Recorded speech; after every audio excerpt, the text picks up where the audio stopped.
Hablar de este tema a fondo, saludamos en esta ocasión a Víctor Hernández, él es director de formación en México Unido contra la Delincuencia. Víctor, muchas gracias por estos minutos para Mega Noticias.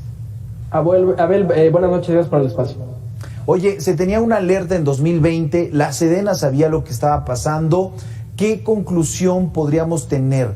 ¿Por qué no se evitó? ¿Por qué no se mandó mayor seguridad? Como sí lo están haciendo ahora. El gran problema del diseño de la Estrategia Federal de Seguridad es que es eminentemente reactiva. A lo largo de toda la guerra contra el narcotráfico hemos visto exactamente esta misma fórmula, cómo se descompone una entidad de la República o un municipio en particular, se despliegan recursos federales de forma provisional, llámese la Policía Federal o la Gendarmería o el Ejército, y pues bueno, el problema de estas respuestas provisionales es que así como se incendió hoy una localidad, mañana podemos tener problemas en algún otro estado, y entonces al ser esos elementos finitos hay que redesplegarlos, hay que administrarlos y estarlos moviendo de estado en estado, y en ese sentido la protección que brindan a los municipios siempre es por su naturaleza temporal. Si algo también nos ha revelado Guacamaya Leaks es que en muchas ocasiones hay bastantes mapeos detallados que tienen de organizaciones criminales o de nexos entre organizaciones criminales y personajes de la política, y aún así esos expedientes pueden estar ahí años sin que se judicialice nunca una carpeta de investigación hasta que ocurre una tragedia, y en ese sentido pues pareciera que lo que hay en estos documentos de inteligencia militar, no tanto en su diseño, pero sí en su explotación, es un elemento eminentemente político, que pues se obtiene la información y se conoce quién es quién, pero no se va a actuar con respecto de esa inteligencia hasta que no tenga algún rédito político. Y al final, quienes acaban pagando eso, pues son los mexicanos con las vidas propias y las de su gente cercana, ¿no? Y en ese sentido, pues es un problema sistémico que hay tanto en la inteligencia militar como en general en el diseño de la política de seguridad federal. Y es muy grave lo que estás comentando, Víctor, desafortunadamente también es real. Podríamos entender que, bueno, autoridades de Estados Unidos dicen que el 33% del territorio tienen algún control por parte de los criminales, pero creo que en muchos puntos del país hay estos focos o estas llamas encendidas por la delincuencia. Aunque lo sabe la autoridad, tampoco tendría capacidad para cubrir, para prevenir, para hacer presencia ahí, mínimo para ir por los delincuentes. El problema está en el diseño. En su momento, cuando empezó la guerra contra el narcotráfico, el discurso era, digamos, sabemos que la única corporación policial que sí o sí tiene presencia en todos los municipios es la Policía Municipal, y en ese sentido, la corporación que haría más sentido fortalecer a nivel operativo y presupuestal es la Policía Municipal. Sin embargo, ese es un programa que va a tomar décadas, entonces para resolver la crisis hay que recurrir a las Fuerzas Armadas. Sin embargo, ese discurso ya se ha perpetuado durante 3 administraciones y todo apunta por el material que ha habido en las campañas electorales que se va a repetir un 4º periodo, que nuevamente habrá algún partido ganador que nos dirá préstenme al ejército solo un ratito más.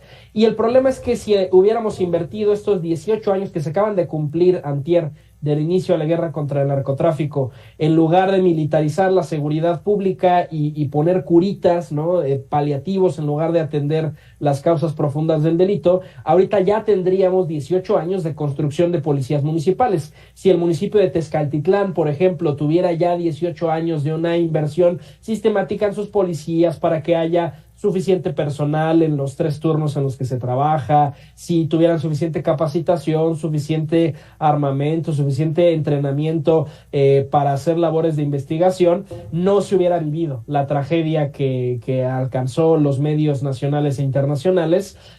Y al contrario, lo que tenemos es eso, ¿no? La respuesta a apagafuegos del Estado, una propuesta vaga de en algún futuro construir un cuartel de la Guardia Nacional, y te fijas cuál es el mensaje, es sustituir, ok, como tu policía municipal te fracasó, te prometo que te voy a construir un cuartel. Pero ese cuartel no solo le va a dar servicio a Tezcaltitlán, seguramente le va a dar servicio a muchas áreas aledañas, y en ese sentido no resuelve la necesidad de tener una policía que de fijo esté en el municipio y que provea de todos los servicios, que no es solo reaccionar a las balaceras, es por ejemplo el asistir a los embargos, el proveer de la prevención y la proximidad social, tareas que ni siquiera hace el ejército cuando se despliega a una comunidad de bomberazo, como está ocurriendo en este momento.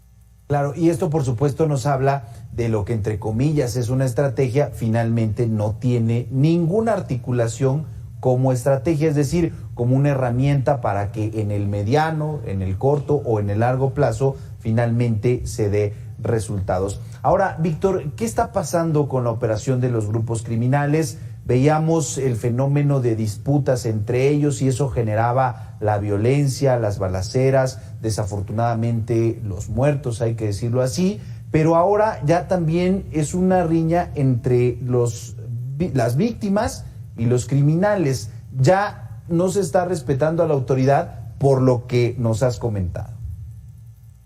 A ver, hay que entender que ya está un poco gastado el discurso de afirmar que toda la violencia del país se explica por ajustes de cuentas.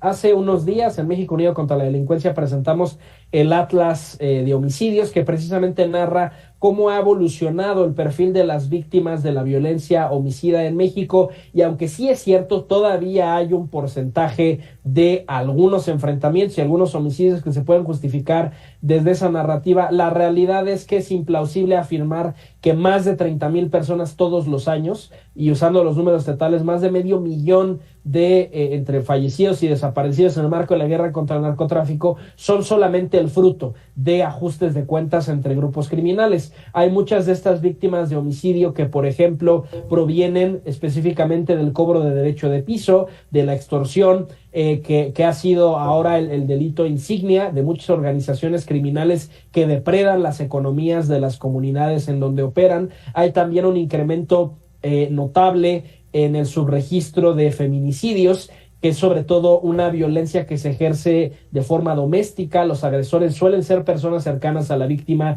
en el entorno familiar, sentimental o laboral, y en ese sentido, digamos, esa explicación ya no es suficiente. Que salga un fiscal o que salga un presidente a decirnos como muletilla, esto ocurrió porque es un ajuste de cuentas, o esto ocurrió porque hay dos grupos que se están peleando, en realidad no es suficiente, y es una forma de librarse de la tarea forense y de investigación criminal que debe de haber detrás de cada asesinato. Entonces, digamos, es un lugar común.